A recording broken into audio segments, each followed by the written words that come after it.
அவர் நாம் கிறிஸ்தவருங்கிறத அப்பப்போ நிரூபிச்சுக்கிட்டே இருக்கிறாரு. திருச்சியிலே கிறிஸ்தவ தலைவர்களோடு, கிறிஸ்தவ மக்களோடு, கிறிஸ்தவ பாதிரியார்களோடு ஒரு உரையாடல் நிகழ்ச்சி, இதே மாதிரி ஒரு நிகழ்ச்சி எங்கள் சைவ சமய தலைவர்களோடு, இந்து சமய தலைவர்களோடு ஒரு உரையாடல் நிகழ்ச்சி நடத்துவீங்களா நீங்கள்? முருகனை முப்பாட்டன் என்றும், அதாவது முருக மனுஷன், நாங்கள் வழிபடக்கூடிய தெய்வம் எங்களுக்கு முப்பாட்டன், ஆனால் ஜீசஸ் தெய்வம். எப்பேற்பட்ட டெக்னிக் பாருங்க. எங்க கடவுள் முப்பாட்டன் மனிதன் ஆயிடுவான், ஆனால் அவங்க கடவுள் தெய்வம் ஆயிரும். மிக சாதுரியமாக திரு சீமானவர்கள் இஸ்லாமிய கிறிஸ்தவ மக்களை அவர்களுடைய வாக்குகளை பெற வேண்டும் என்பதற்காக அவர்களுடைய மத உணர்வுகளுக்கு மிகப்பெரிய மதிப்பு கொடுக்கிறார். அதே நேரத்தில் நம்முடைய தமிழர்களுடைய சமயத்தை பலவீனப்படுத்துகிறார், பண்பாட்டை, கலாச்சாரத்தை இழிவுபடுத்துகிறார், பயங்கரவாதிகளை, பிரிவினைவாதிகளை ஆதரிக்கிறார். குண்டு வைத்து எங்கள் மக்களை கொலை செய்த பாட்சாவை அப்பான்னு கூப்பிடுறாரு. காஷ்மீர் தீவிரவாதி யாசின் மாலிக் அழைச்சிட்டு வந்து நிகழ்ச்சி நடத்துறாரு. குண்டு வெடிப்பு கைதிகள் நீங்க பாருங்க, நேற்று இந்த ஆம்பூர் கலவரம் நடந்தது இல்லை, அது மாதிரி பல கலவரங்களில் ஈடுபட்டவங்க அவங்கள வந்து முஸ்லீம் கைதிகள்னு சொல்றான். அவனை கலவரக்காரன்னு சொல்றது இல்லை.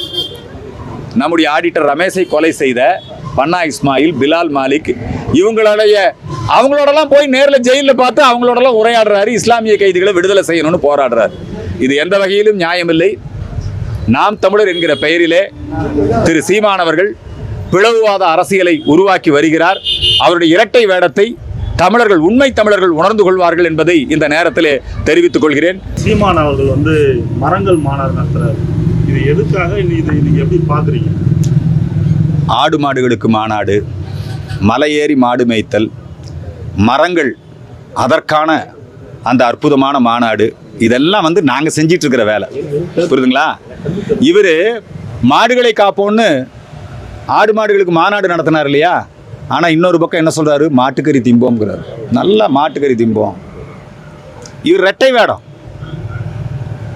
இவர் வந்து வெளிநாட்டு என்ஜிஓக்கள் நிறைய ஃபைனான்ஸ் பண்ணுறாங்க இதுக்கு. அதை மையமாக வைத்துக்கொண்டு நிறைய கிறிஸ்துவ என்ஜிஓக்கள் இதுக்கு பின்னாடியில் இருக்குது.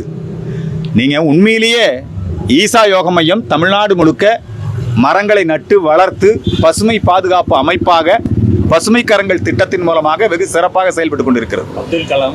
அதே மாதிரி நிறைய பேர் பண்ணிட்டு இருக்கிறாங்க. இவர் நடத்துறதெல்லாம் நடிப்பு, மக்களை ஏமாற்றுவது. என்னங்க மரம் உண்மையிலேயே அதெல்லாம் நாங்கள் செய்ய வேண்டிய வேலை. இதெல்லாம் சனாதன தர்மம். காக்கை குருவி எங்கள் ஜாதினில், கடலும் மலையும் எங்கள் கூட்டம். பறவைகளை நேசிப்பது, விலங்குகளை நேசிப்பது, என்னங்க இளதலைகளை பாதுகாக்கிறது விநாயகர் தான் இதுக்கெல்லாம்.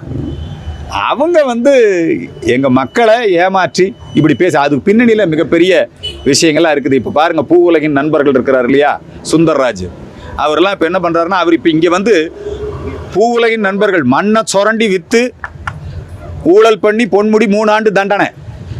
இன்னைக்கு மத்திய அரசாங்கம் ஒரு நல்ல சட்டம் கொண்டு வருது.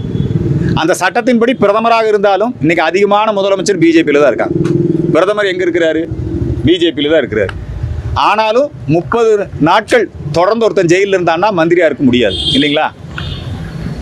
தன்னைத்தானே இந்த விஷயத்தில் உட்படுத்தி கொண்டு இந்த சட்டத்தை கொண்டு வர்றாங்க. இதில் பாதிச்சா யார் பாதிக்கணும்? பிஜேபி தானே பாதிக்கணும். ஆனாலும் ஊழலற்ற நேர்மையான குற்றவாளிகள் அரசியலிலே ஆதிக்கம் செலுத்தக்கூடாது, அரசு பதவியில் இருக்கக்கூடாது என்பதுதான் நியாயம். அந்த சட்டத்தை ஆதரிக்காம ஏன் எதிர்க்கிறீங்க? இது வந்து வேணும்னா தமிழ்நாட்டில் இப்படியான பிரச்சாரம், இதெல்லாம் வந்து இந்த பிரச்சார பீரங்கி பிஜேபி பக்கம் யாரும் வந்துடக்கூடாது. ஒரு நேர்மையான அரசியல், நல்ல அரசியல் இங்கே வந்துடக்கூடாது. அப்படிங்கிறதுல இந்த நாம் தமிழர் இதெல்லாம் திசை திருப்பக்கூடிய சக்தி, அதே மாதிரி வெற்றி கழகம் இதெல்லாம் திசை திருப்பக்கூடிய சக்தி. இதையெல்லாம் மாறி நிச்சயமாக வெற்றி பெறும். இந்த மரங்களுக்கு மாநாடு அவர் நடத்தி அவர் மலர் நட்டா நாங்கள் வரவேற்கிறோம். நன்றி. செய்திகளை உடனுக்குடன் தெரிந்து கொள்ள கீழ்கண்ட கேபிள் மற்றும் டிடிஹெச் நெட்வொர்க்குகளில் எம்நாடு செய்தி தொலைக்காட்சியை காணுங்கள். பாதகம் செய்பவரை கண்டால் நாம் பயம் கொள்ளலாகாது பாப்பா. மோதி மிதித்து விடு பாப்பா, அவர் முகத்தில் உமிழ்ந்து விடு பாப்பா. அண்மை செய்திகளை உடனுக்குடன் தெரிந்து கொள்ள இணைந்திருங்கள் எம்நாடு தொலைக்காட்சியுடன்.